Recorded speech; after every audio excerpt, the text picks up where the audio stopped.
Okay, it's finally here. I've been literally waiting all day for this.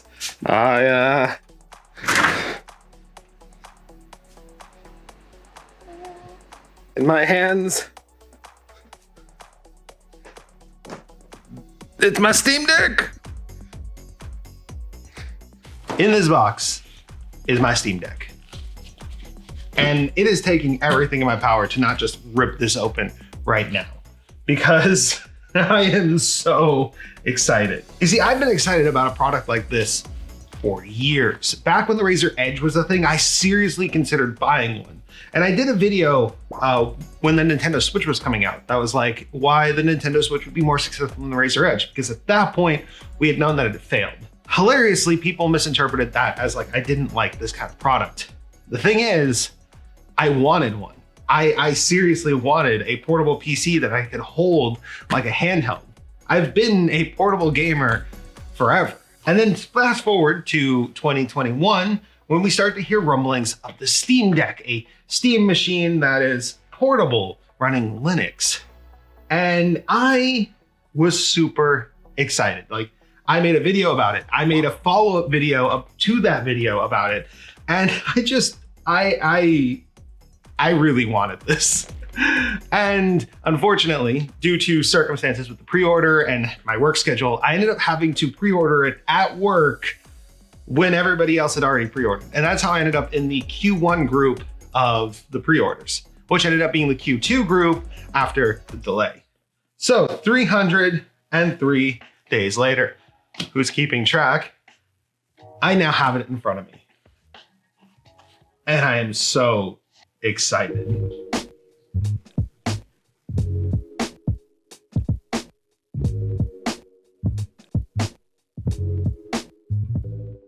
One thing I did to pregame before the system arrived is I actually tested out Linux, a modern Linux distro.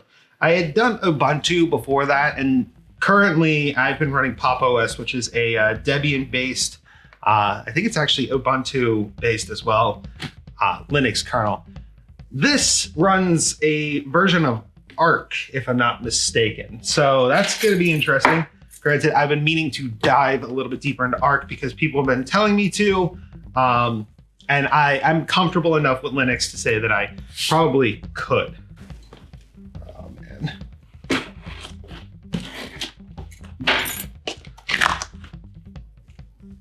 Oh, Valve, is this... I'm doing this upside down because the label's here, but here's the deck. All right, let's take a look at this. So this was just the box. It just shipped in it. And I opened it upside down. Professional unboxer here, guys. All right, so this actually shows us what this all looks like. The deck itself is gonna be in here. This should be the power adapter. Now, I've actually purchased Valve products in the past. I'm one of the few people who owns a Steam Link, actually, and a Steam controller. So I know what to expect in this box. What I'm expecting is we're gonna have a wall wart with multiple different standards on it. If I can open it. There we go. Am I correct? Oh, no. Oh, actually, it is interchangeable though. So they did kind of go with that. Cable's a decent length for portable gaming. I could see me laying in bed and being able to actually reach and charge that, so that's pretty good. All right, speaking of the deck, here she is.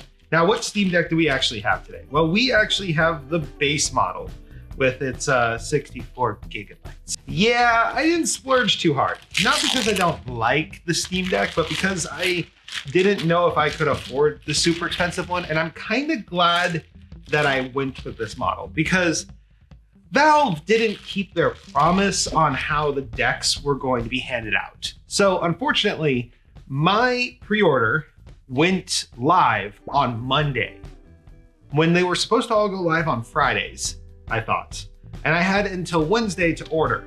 Now, I get paid bi-weekly, so therefore, the Friday upcoming was the one where I was getting paid. So luckily, I had money set aside for the base model but I could not imagine myself trying to scrounge together everything to get the most expensive model.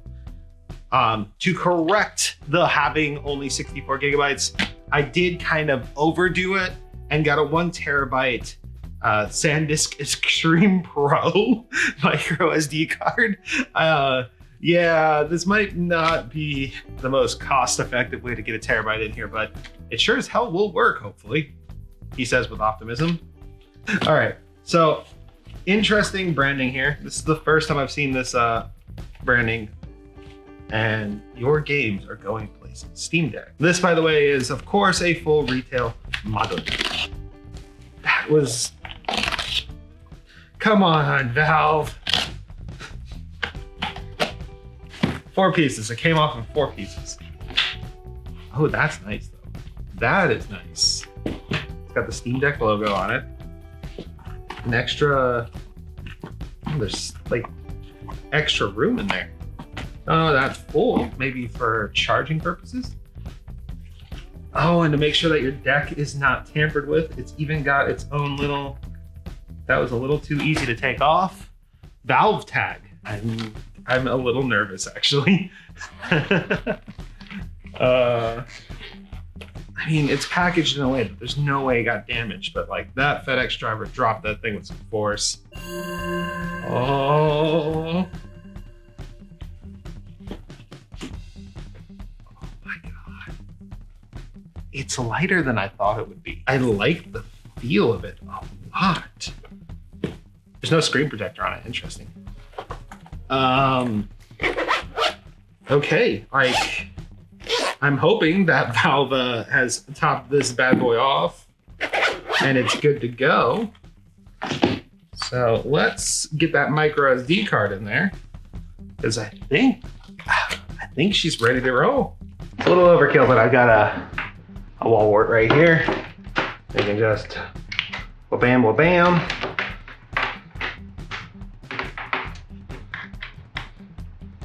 Woo! And there we go, we're charging. It's hard to see it on the camera. The camera looks all glary, but that's just because studio lighting is its own special thing. So we've got about 2 minutes of updates. So we're gonna come back once the updates and I'm all logged in. And we're back after some technical difficulties, and it's actually the next day because I had to get some equipment. But Steam Deck. We've downloaded games, we've been playing it. What do I think of it so far? For one, the control scheme is amazing. There's actually an application called Desk Job, which is a secret Portal series game that actually allows you to actually test your Steam Deck. It is brilliant at showing you everything the Steam Deck can do without having this be confusing. And I actually love the feel of the sticks. I love the feel of the buttons. The triggers are great. The bumpers are a little awkward to press. And this D-pad right here is a little awkward. I actually default to using the trackpad, which you can click in all directions like a normal D-pad. It works, so I mean, it's not really too big of an issue. These 2 buttons are pretty cool. The Steam button actually brings up a sort of modified Steam menu, which allows you to get to your library, close games, see screenshots, etc. And then this button is actually really cool. This 3-dot button allows you to actually see your battery. It allows you to see your notifications, your friends list. More importantly, it allows you to toggle performance metrics, which is really good at allowing you to actually troubleshoot games and also benchmark games, which we're gonna be using when we actually benchmark this thing. Other than that, the actual trackpads do feel good. They feel natural to use, but my preferred method of play is actually sticks plus gyro. The gyro in here is actually really, really good. And so I actually played through Portal 1. I played through Portal using the gyro and the stick controls, and I got through the game in a pretty standard amount of time. I didn't fight the controls at all, and I really enjoyed it. I also was playing Cyberpunk. I had to manually turn it on there, but on Cyberpunk, it works really well as well. Speaker-wise, this thing sounds great. They don't really have too much of a difficulty overpowering the fan, which is audible, but with as much power as going through this thing, I am not shocked at all. More importantly, the size of the Steam Deck isn't even that large. Like, I thought this thing was gonna be larger than it is. This right here is my Nintendo Switch with the Split Pad Pro on it. And if you can see from the top-down view, they're about the same width across as each other.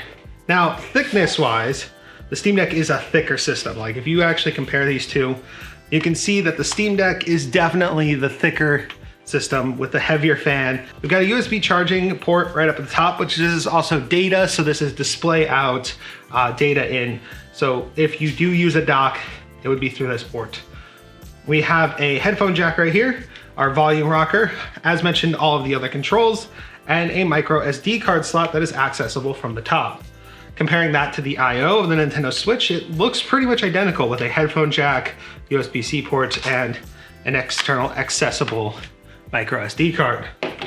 Speaking of the micro SD card, this thing did a really good job of picking up my 1 terabyte micro SD card, and I have been playing my games exclusively off that SD card because of an actual flaw in the 64 gigabyte version.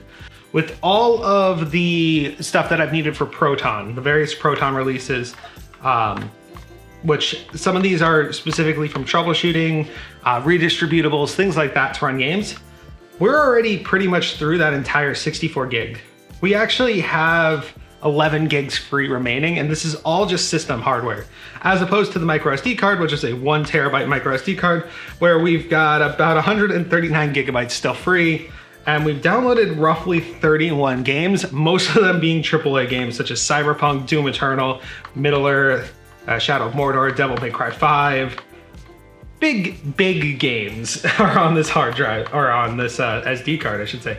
It feels like a hard drive. That's the crazy part, is how much it feels like a hard drive.